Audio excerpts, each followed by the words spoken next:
आज मैं एक ऐसी बात करने वाला हूँ जो शायद बहुत लोगों को अनकंफर्टेबल करे, लेकिन कभी कभी दर्द वाली बात ही दवा होती है।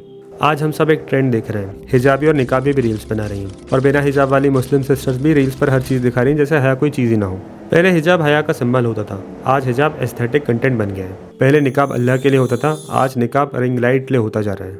और जो चीज़ हमें पर्दा करनी थी, आज हम उसी चीज़ को पब्लिक डिस्प्ले बना रहे हैं। ये कब नॉर्मल हो गया? कब हमारी इज्जत वायरलिटी से सस्ती हो गई?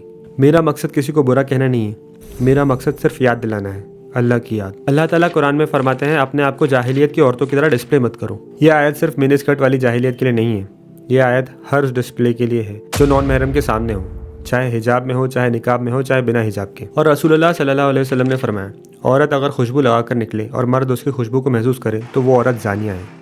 तो जब सिर्फ खुशबू से ही फितना हो सकता है, तो reels, filters, makeup, poses, cute expressions, male followers, comments, DMs, ये सब क्या है? और अल्लाह ने औरतों को कहा, अपनी आवाज़ को अट्रैक्टिव मत बनाओ। लेकिन आजकल इन्फ्लुएंसर्स कल्चर में क्या हो रहा है? Soft voice, aesthetic story telling, emotional tone, friendly expressions, eye contact with camera और फॉलोअर्स के लिए स्वीटनेस। ये सब किसके लिए? कौन देख रहा है? नॉन महरम मर्द, थाउजेंड्स ऑफ देम।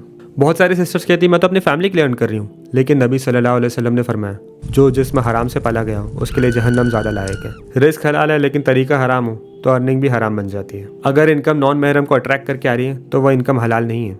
और बाप, भाई, शौहर, अगर आपने अपनी बहन, बेटी, बीवी को इन्फ्लुएंसर बनने दिया तो समझ लो आप अपने घर की औरत की मोडेस्टी बेच रहे हो। और क़यामत के दिन सवाल होगा, तुम जिम्मेदार थे, तुमने रोका क्यों नहीं?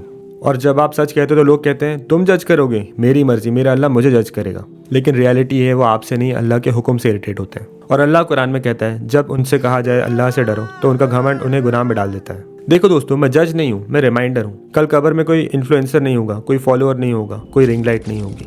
सिर्फ एक सवाल होगा, हया कहाँ थी? जिंदगी छोटी है, व्यूज़ टेम्परेरी है, लाइक्स खत्म हो जाएंगे, वायरलिटी खत्म हो जाएगी, लेकिन अल्लाह का हिसाब बाकी रहेगा।